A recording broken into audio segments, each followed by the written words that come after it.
We're continuing our CBN News special report, Homosexuality, A Christian View.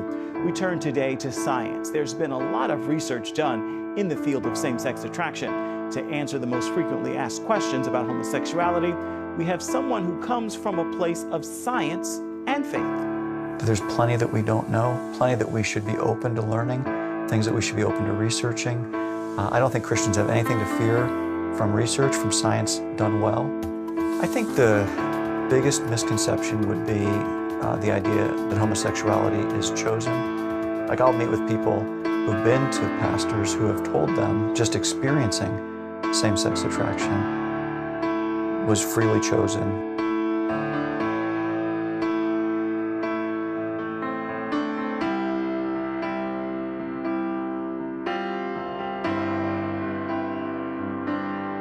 Is willful disobedience, and it's not really recognizing that a young person finds themselves with these attractions and now, yes, does face choices. How will I live my life in light of what I experience? But I think to declare that the attractions themselves were a choice, I think is a mistake, and a very common one. One of the most frequently asked questions I receive is what causes homosexuality?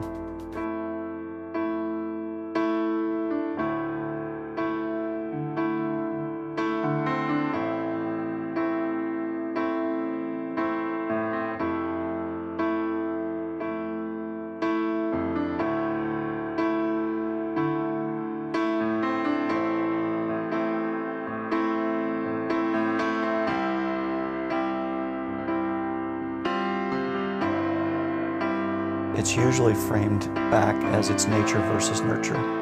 So when you look at nature, it's usually biological contributions. They'll look at animal models and say there is same-sex sexual behavior that does occur in nature.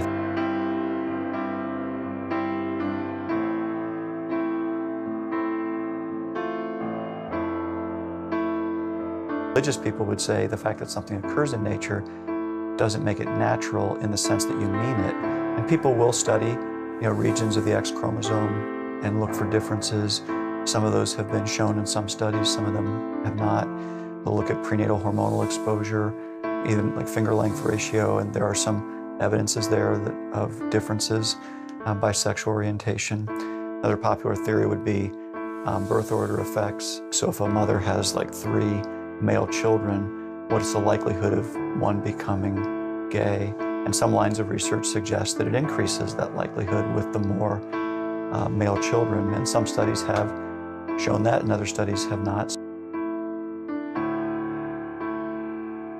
So these are like active theories, active considerations, all that come from the idea of nature.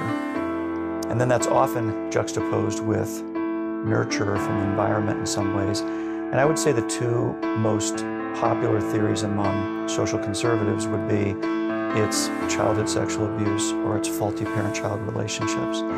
If you do survey adults who are gay or lesbian, they would be more likely to point to childhood sexual abuse in their history.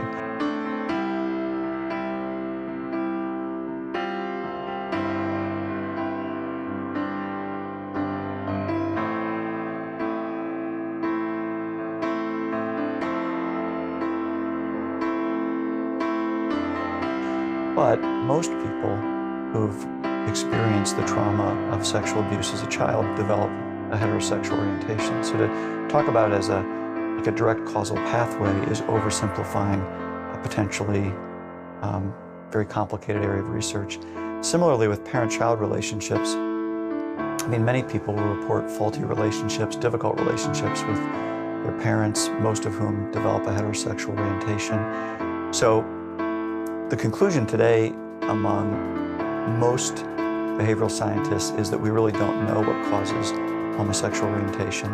It's probably best to look at it as there's multiple contributing factors from both nature and nurture. Those contributions are probably weighted differently for different people.